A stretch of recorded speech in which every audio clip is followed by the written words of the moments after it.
You're watching ABC KAVU TV 25 Victoria.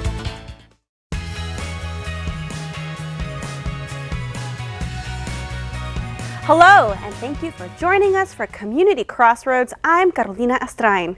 We hear from U.S. Congressman Representative Michael Cloud about his re-election campaign. We also learn about the Civilian Police Academy, Keep Victoria Beautiful, and the Food Bank of the Golden Crescent, and the Victoria Livestock Show. We now welcome U.S. Congressman Michael Cloud running for re-election. Welcome to Community Crossroads. Well, thank you. It's great to be here with you. And so, Congressman, you've been with us for a while now.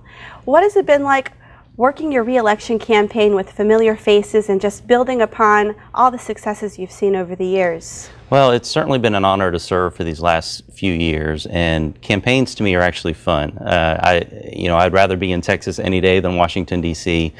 This is all about serving people, and so to have the opportunity to connect with people, to talk about what we're doing. We have a lot of successes over the last few years on a number of fronts, whether that's helping secure our border, which we still have a lot of work to do, obviously, but protecting our Second Amendment rights, protecting rights of conscience when it comes to medical decisions, all these things that are big issues that are really affecting the lives of people, and to have the opportunity to talk about what we're doing on those fronts and some of the successes we've had, but yet still the work left to do is just really important. It's all part of this process of who we are as a republic of the people, by the people, for the people, and it's certainly been an honor to serve, but we still have a lot of work left to do. And definitely, you were at the Lighthouse Pier opening. Is Yes. that what it's called, the Lighthouse Pier over in Port Lavaca? They reopened the pier? Yes, they reopened the pier. That's one of the, and that was exciting because one of the big things we've had to do, I was elected just in the wake of Harvey, and so we knew that was going to be a big part of what we've been involved in. We hired a staff person specifically focused just on Harvey recovery because we knew that would be a big deal. And then right as we were coming out of Harvey, we've gone into pandemic and everything that's been related with that, and so.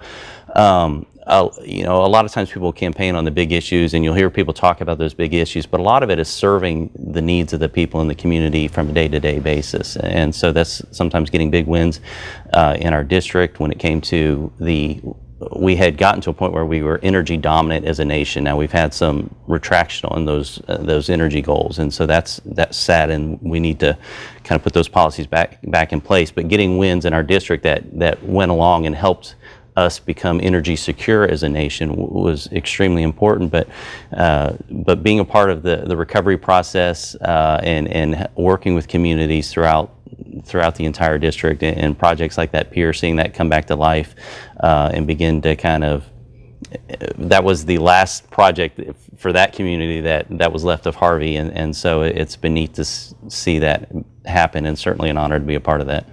Well, great, and definitely we'll have to stay updated as soon as we get more developments in regards to the widening of the Matagorda Bay, I believe. They're talking about widening that channel. Ports are extremely important to our economy. A lot of the supply chain issues we're having have to do with access to ports. Some of the California regulations that are keeping truckers out, access to ports. We need to expand our port capacity. That's something we've been on the front lines of course, we have a lot of ports. We have 5 ports in our district, and so expanding the capability of them, we've had a lot of success in doing that.